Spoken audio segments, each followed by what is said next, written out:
Greetings.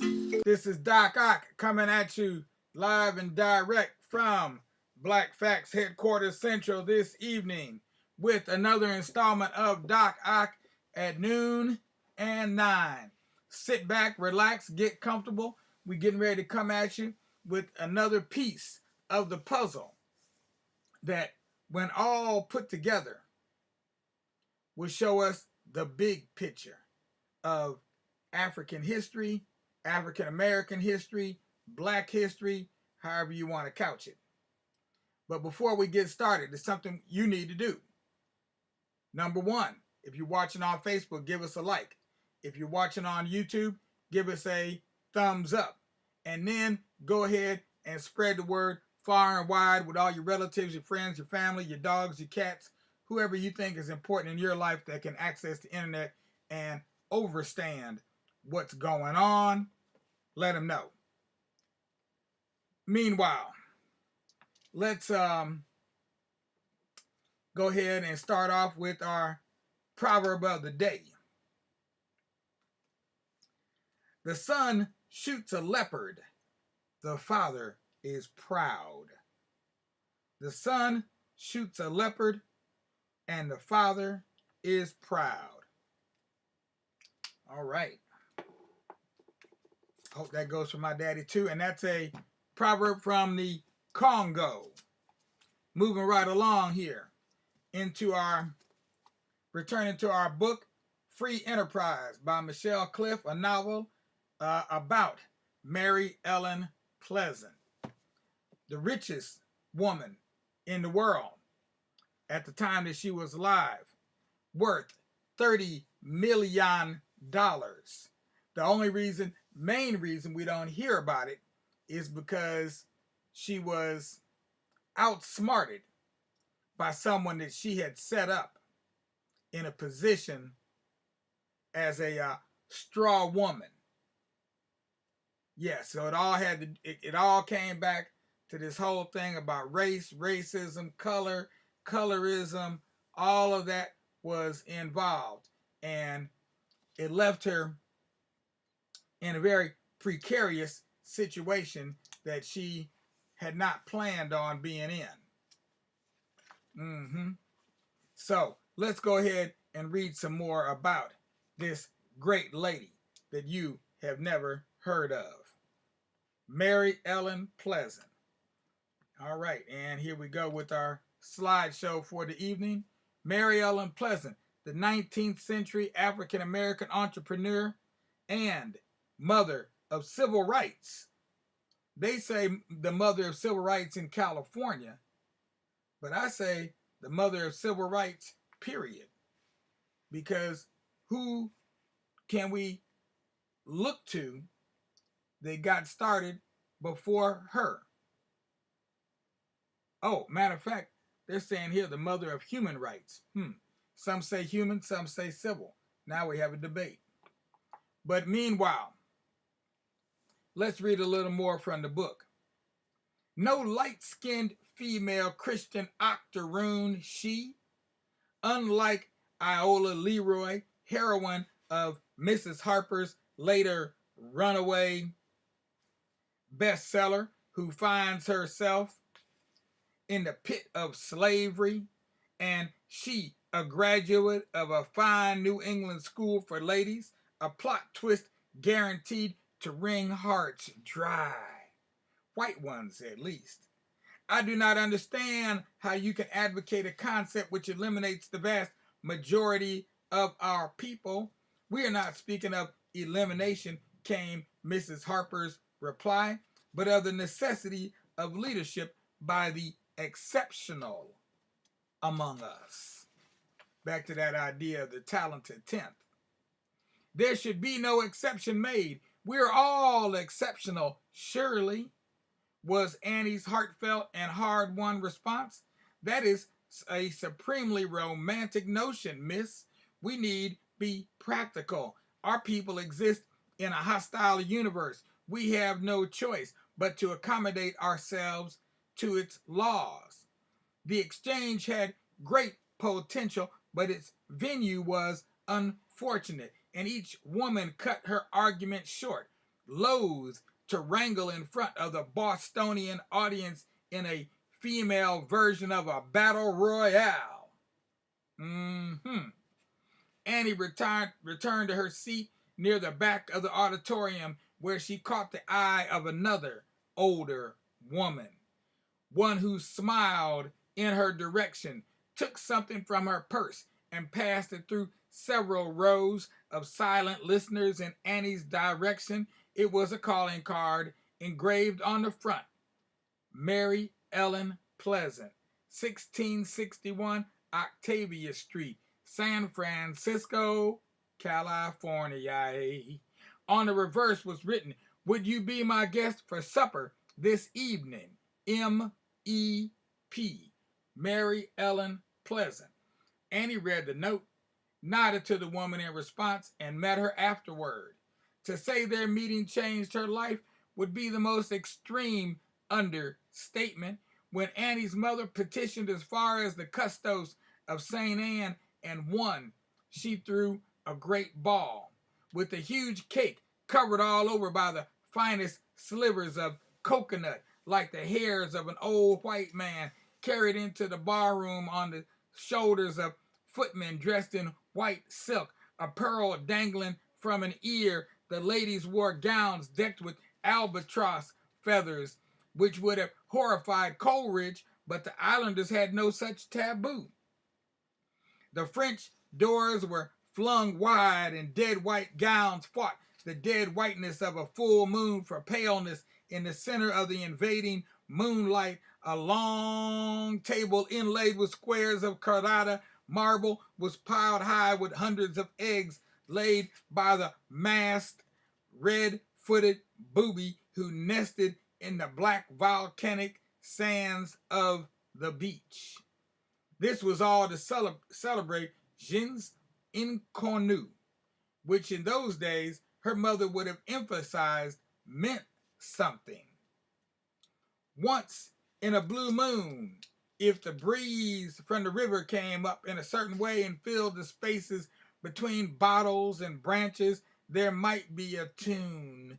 The trees would sing, the glass would amen, lamentation or bambula, or something in between, depending on the heaviness of the air, the mood of the glass, the density of the tree, the capability of the listener.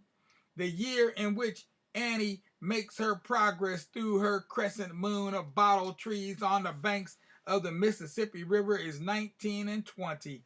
So says the calendar on the wall inside her house, which came to her courtesy of the Black Star shipping line. Above the numerals, days of the week, phases of the moon, is an artist's rendering of the SS Phyllis Wheatley. Imagine it. With each month, the progress of the ship is imagined, from her baptism in a berth on the Harlem River to her passage past the Ambrose Light through the blackness of the Atlantic. She plows her prow, slicing the water, glancing whitecaps. The name of the poet glazed with salt. Over a burial ground she goes, arriving like Cleopatra, triumphant amid throngs, carrying arms full of fantastic flowers at the dock to greet her, sweeping her path with palms, offering her baskets of fruit, tottering in their height and fullness. In Accra, Africa achieved, finally, by a ship that never came to be. 61 years fall between 1858 and 1920, almost a lifetime for many, indeed, a lifetime. Plucky abolitionism was the description given their enterprise by Mary Shadd Cary at the Chatham Convention. It was the courageous stand, she said, her voice filling the Negro schoolhouse where they met, the difference between word and movement, talk and blood, drawing room and battlefield, between what she called passive righteousness and treading close, threatening what the white man thought should be in his or his God's or his blasted Union's hands. It is the difference, my friends, between being an American liberal and being an American radical. Arm the Negroes. Can you hear them? Can you see them? Draw back in horror that they ever trusted us, thought us reasonable in the pursuit of justice.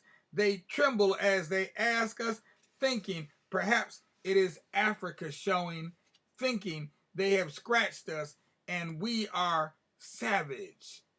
They tremble as they ask us, sweet Jesus, do you advocate anarchism? No, we will respond. Only zealous commitment to the cause, and we will leave it at that. Whosoever wants may come on board, but we well know that many will not. Only the few will choose to go so far. She paused, and with a glance in their direction, acknowledged Captain Brown and some of his troops. The few will go with us all the way and reap whatever we shall reap. They drew up a constitution for a separate African American state and took up arms, beginning their war of independence in October of 1859. And when the smoke cleared, the name officially attached to the deed was John Brown. Who has ever heard of Annie Christmas, Mary Shad Carey, Mary Ellen Pleasant? The official version has been printed, bound, and gagged, resides in schools, libraries, the majority unconscious, serves the common good, does not cause trouble, walks across tapestries, the television screen, does not give aid and comfort to the enemy, is the stuff of convocations, colloquia, is substantiated like the host in dissertations. The official version is presented to the poor people with friezes of heroes, statues, freestanding in vest pocket parks, in full costume on Main Street, on auditorium stages, in elementary schools, through two-reelers in silence. Who will forget the birth of a nation? The official version entertains, illumines the Great White Way, is hummed along Tin Pan Alley by song pluggers eager for a tip. I'd walk 1,000,000 miles for one of your smiles, is barked on the midway at the state fair alongside the hoochie coochie girls. The dancing bear appears in novels sold for a penny, is serialized in Harper's Monthly, in newspapers where the owner sets his own hot type inks the rollers, feeds the press, waits on the Pulitzer, is talked over luncheons at the Rotary, Kauaians Chambers of Commerce, gets top billing on the vaudeville circuit. The official version is in everybody's mouth, on the lips of Toastmasters, chairwomen of garden clubs, the Gold Dust Twins, cluttering dreams remembered in prayers. This is what happened. This is how it was. For the winners write the history. There would soon be enough. There would soon enough be no one who knew the real story. Frederick, is God dead? Sojourner Truth asked Douglas. No, God is not dead, and therefore slavery must end in blood. Frederick Douglass responded, and there remain so few who have an inkling of what was meant by that exchange. Give it up, MEP had advised toward the end, but MEP didn't follow her own advice, inscribing words on her epitaph which would send shivers through some and at the very best create doubts about the official version. There it was in letters blackened into white, slab in a cemetery in a town known for wine in the California countryside. She was a friend of John Brown. Mary Ellen Pleasant, wasn't she a voodoo queen? A madam? A mammy? Didn't she run a hoe house for white businessmen in San Francisco? Wasn't she Mammy Pleasant? Didn't she work voodoo on that white woman and send her off her head?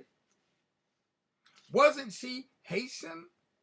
Didn't she have a witch mark on her forehead, a cast eye, one blue and one brown eye. Wasn't she ebony? Yellow. Wasn't she so pale you'd never know? Didn't she come back as a zombie? Didn't she have male genitalia? Couldn't she work roots? Didn't she make a senator's parts fall off? Didn't she set fire to her own house? Never heard of her. Her give it up was meant to ease heartache. Never settled, never at home on the continent to the north. Even after a lifetime in exile there, Annie Christmas thought of her island each day of her life. And that starts another chapter. So we're going to end right there with the starting on the new chapter, Life on the Mississippi. Yes, because Mary Ellen Pleasant had a life that spanned both the whole United States of America, from Nantucket to New Orleans to San Francisco, otherwise known as Herba Buena, good herb. Yep, that's a real laugh today, because maybe you could call it that again, but for a whole different reason. But at any rate, our story will continue tomorrow night, which will be the final night of our Juneteenth celebration. If I'm not mistaken, today is, let me just check my date again. See, what does it say here? 28. Oh, no, we got 2 more nights. We got tomorrow night and next night. So Wednesday night will be our final night. So we'll be able to read quite a bit more of our book and learn a little bit more about, from another perspective, on Mary Ellen Pleasant. And that's what we've been trying to do, is just give different perspectives. We didn't have a children's book on Mary Ellen Pleasant because nobody wrote one.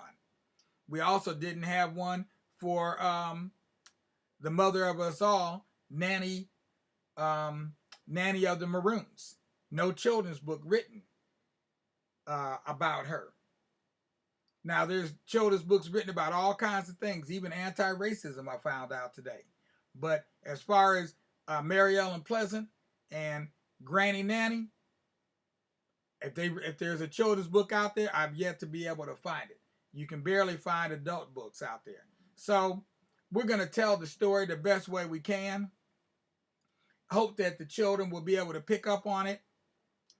And maybe they will have to write those children's books on these other African heroes and or heroines.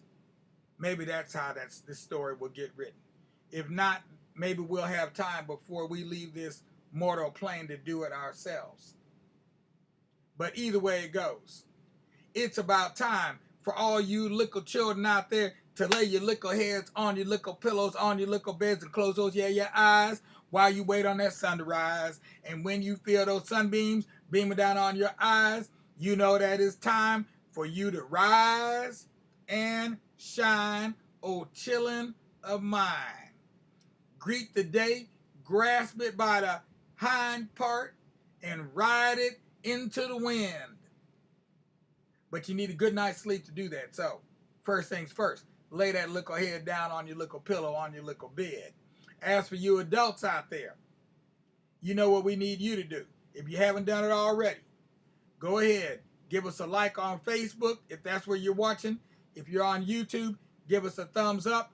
Then go ahead and subscribe using the button below to the Tubular Black Facts channel so you'll know when to catch us in. Because we try to come in at 9. We like to come in on time. But sometimes it's just not quite possible.